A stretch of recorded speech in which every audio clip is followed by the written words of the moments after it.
हम रोजा नहीं रखेंगे, हम ज़कात अदा नहीं करेंगे।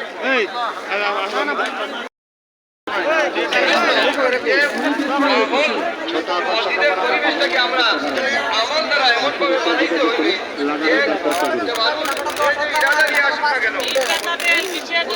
উমামা বিন উসাল রাদিয়াল্লাহু তাআলা আনহু, উমাইর বিন ওয়াহাব রাদিয়াল্লাহু তাআলা আনহু, এভাবে আরো অনেক সাহাবায়ে কেরামের নাম নিয়েছে যারা বিভিন্ন খারাপ ইরাদা নিয়ে এসেছে, কিন্তু সেই মসজিদে আসার সাথে সাথে আল্লাহ সুবহানাহু ওয়া তাআলা তাদের দিনকে পরিবর্তন করে দিয়েছেন। তার মধ্যে হযরত Ya Allah, Ya Allah, Ya Allah, Ya Allah.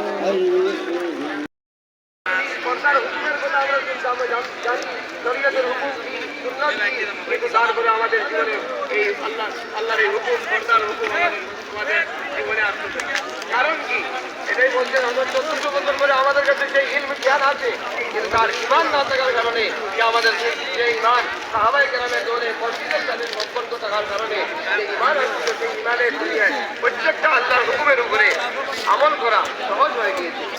আজকে এই দাওয়াতের মেহনতের দ্বারা এটাই দেওয়া হচ্ছে প্রত্যেক মসজিদের মধ্যে ঈমান আর আমলের মাহল কায়েম করা। দ্বিতীয় বলছেন যে আমাদের এই দ্বিতীয় গোষ্ঠ হবে শিক্ষা করো, তাহলে সেই একটি আয়াত শিক্ষা করা একটা উট আল্লাহ রাস্তার মধ্যে সদকা করা থেকে উত্তম বলা হয়। এইভাবে নবী আলাইহিস সালাতু ওয়াস সালাম